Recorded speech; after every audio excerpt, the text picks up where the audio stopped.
E aí, galerinha conectada, esse é o canal Exatamente, o canal conecta você a seu futuro. Eu sou o professor Edgar Rafael e sejam bem-vindos a mais uma aula de Física. Na aula de hoje, nós vamos estudar calorimetria. Vamos para a aula de hoje? Vem comigo! Os primeiros conceitos que tem que ficar claro para você na aula de hoje são os conceitos de temperatura e calor, que é muito comum serem confundidos como sendo a mesma coisa. Mas será que temperatura e calor são a mesma coisa? Não! Claro que não. A temperatura, ela mede o estado de agitação das moléculas. A temperatura pertence ao corpo que está sendo analisado. E o calor é a energia que ele transfere. Então, temperatura mede o estado de agitação das moléculas e calor é a energia em transição. Quando eu abraço alguém, ou quando eu aperto a mão de alguém, eu não transfiro temperatura, eu transfiro o quê? Calor. Porque se eu transferisse temperatura, eu perdendo temperatura ficaria com hipotermia. E a pessoa que ganhou temperatura, ela ficaria com febre. Isso não ocorre. Eu mantenho minha temperatura em média como ser humano, 36 graus e meio. Eu não transfiro temperatura, mas esse é o estado de agitação das minhas moléculas. O que eu transfiro quando eu aperto a mão de alguém é calor. A energia em transição é o calor, beleza? E você sabe que a energia ela tanto pode ser calculada de várias formas, como também ela se manifesta na natureza de várias formas diferentes. Por exemplo, energia luminosa, energia elétrica, energia térmica. E essa energia ela é medida em calorias. Professor, aquela mesma caloria que eu encontro no rótulo do meu biscoito recheado? Exatamente. A caloria é quantidade de energia. E lembre, energia demais armazenada no seu corpo, carboidrato demais, ele pode se tornar o quê? Gordura, tá bom? É, tá bom. E aí se você não gasta toda essa energia, você acaba armazenando a energia consumida na forma de gordura.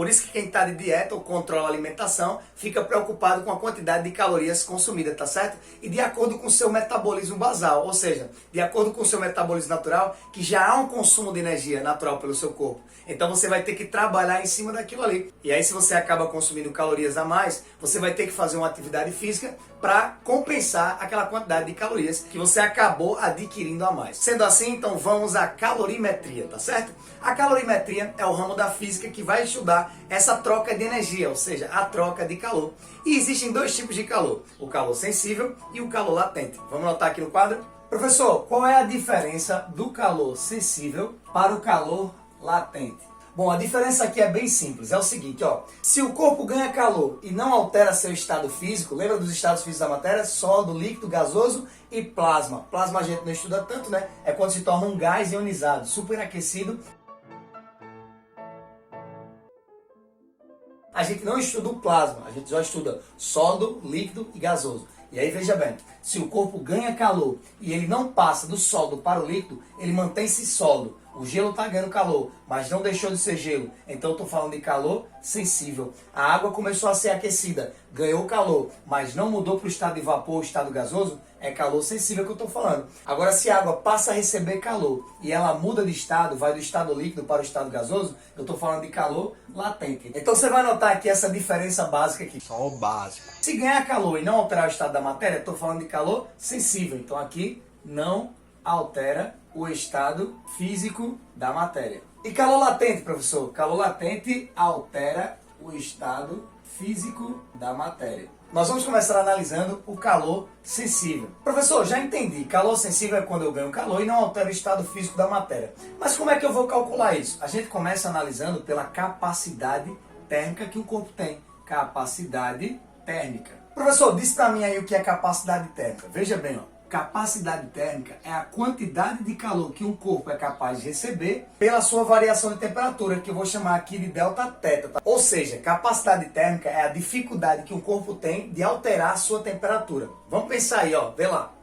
O metal e a água. Qual dos dois tem maior capacidade térmica? Aí você vai pensar assim, ó, pega uma panela, coloca a água na panela, coloca ela no fogo. Qual dos dois aquece primeiro? A panela de metal ou a água? Aí você vai pensar, poxa, a panela. Por quê? Assim que eu coloco a panela no fogo, quando eu encosto na panela, ela já está super quente, já pode até queimar meu dedo. Mas a água que está interna, eu posso colocar a mão na água e aí acaba não queimando, porque ainda não entrou no estado de ebulição, então a água não está superaquecida.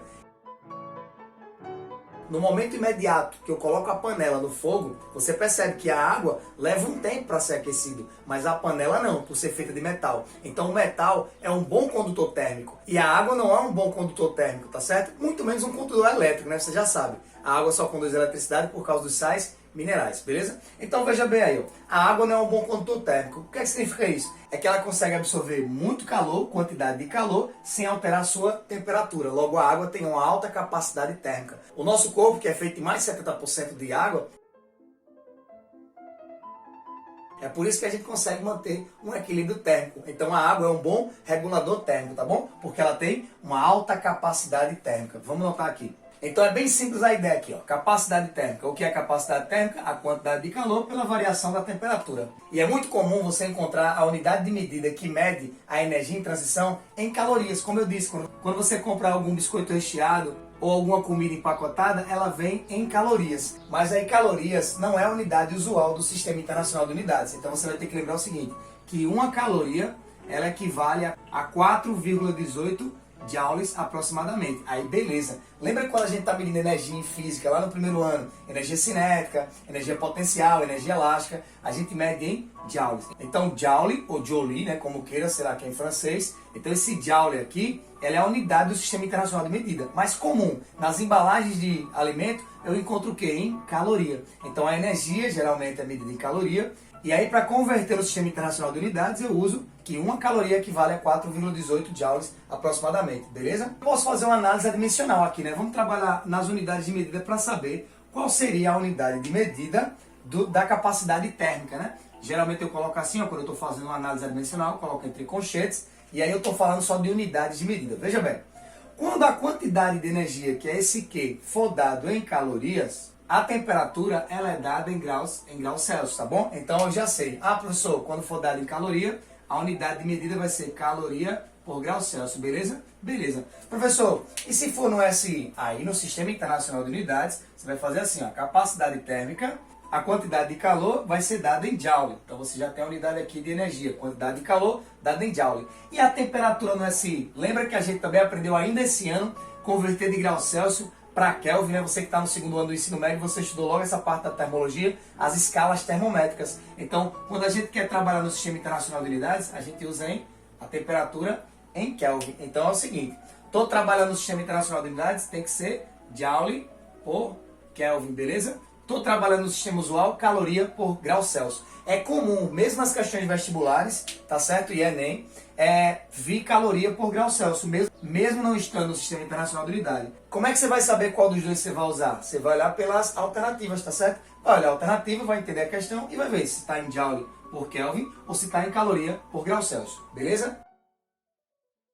Ô professor, e só tem essa maneira de eu analisar a capacidade térmica ou calcular a capacidade térmica? Não, existe outra maneira. A gente pode calcular a capacidade térmica analisando o calor específico de uma substância. Aí você vai me dizer assim, pô professor, e o que é esse tal calor específico? Primeiro, para ser específico é porque cada substância tem o seu.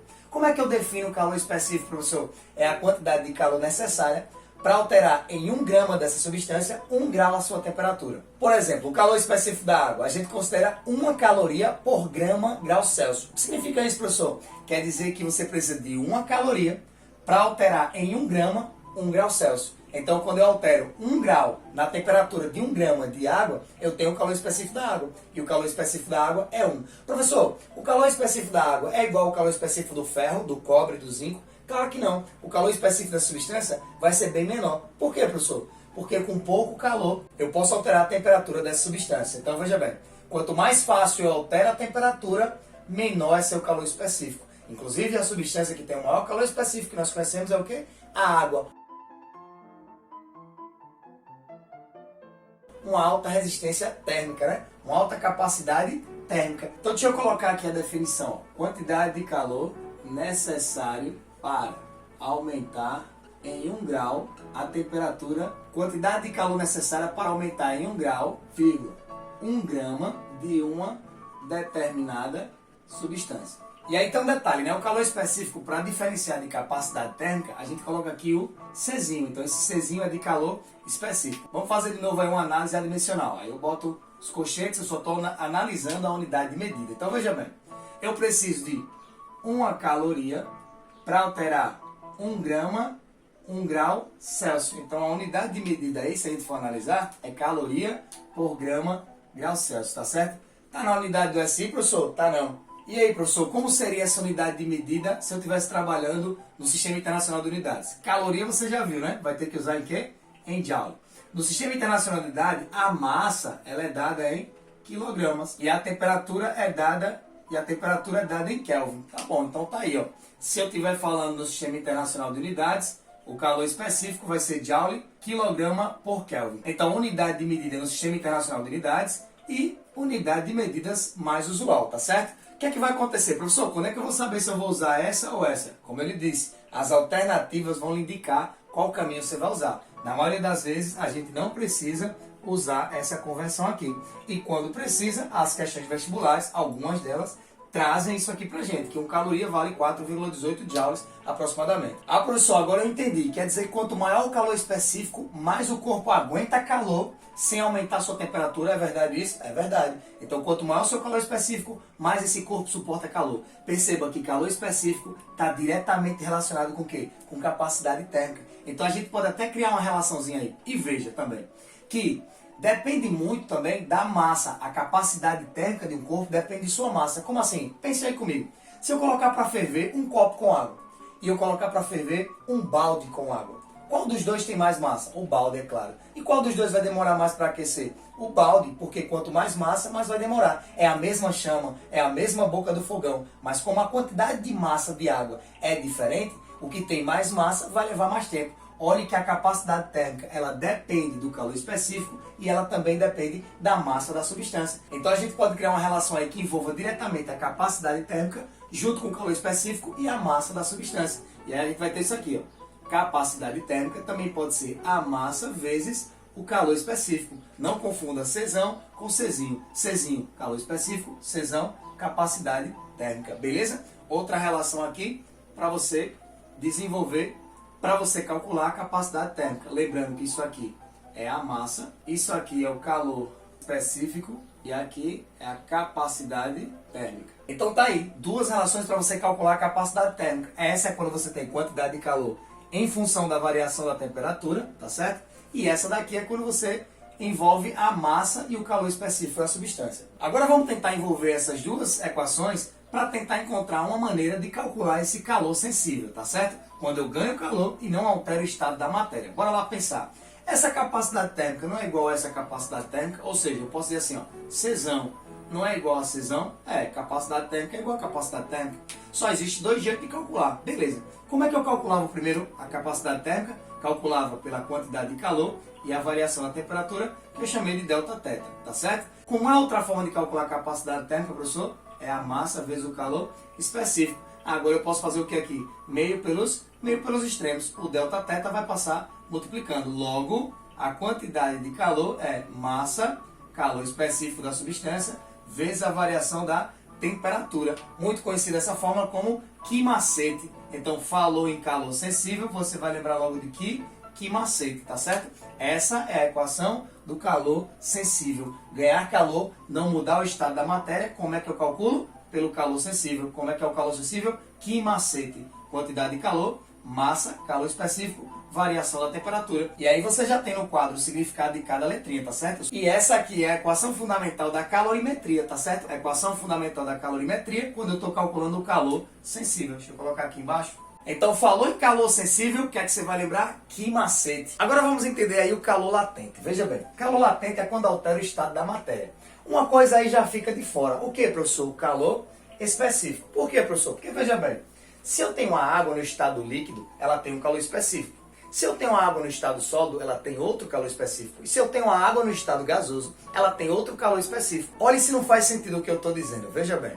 Se eu tenho água no estado gasoso, para eu alterar 1 grau a sua temperatura, eu não vou fornecer mais calor, porque ela já está no estado gasoso, ela vai suportar mais calor. Então, seu calor específico vai mudar de acordo com o estado da matéria. Então, qual é a primeira coisa que eu vou pensar? Se altera o estado da matéria, não vou envolver mais calor específico. A gente vai ter que desenvolver uma relação para o calor latente que não dependa do calor específico. Então, galera, quando um corpo recebe uma quantidade de energia que altera o estado físico da matéria, ou seja, altera o arranjo das moléculas, a organização, porque veja, no estado sólido as moléculas estão mais próximas, no estado líquido um pouquinho mais afastada, no estado gasoso mais afastado ainda.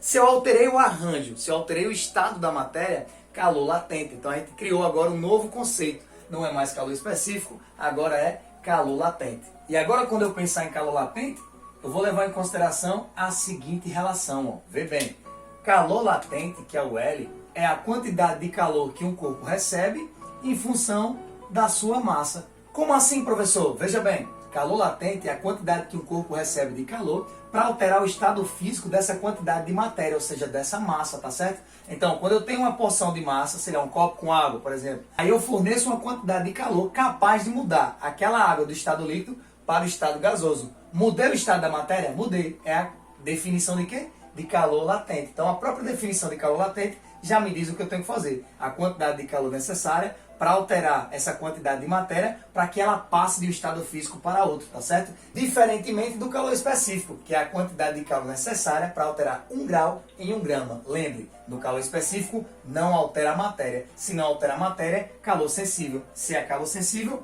que macete, beleza? Falou em calor sensível, que macete. Massa, calor específico, vezes a variação na temperatura. Falou em calor latente? Calor latente é a quantidade de calor necessária que uma massa recebe para alterar o seu estado físico, tá certo?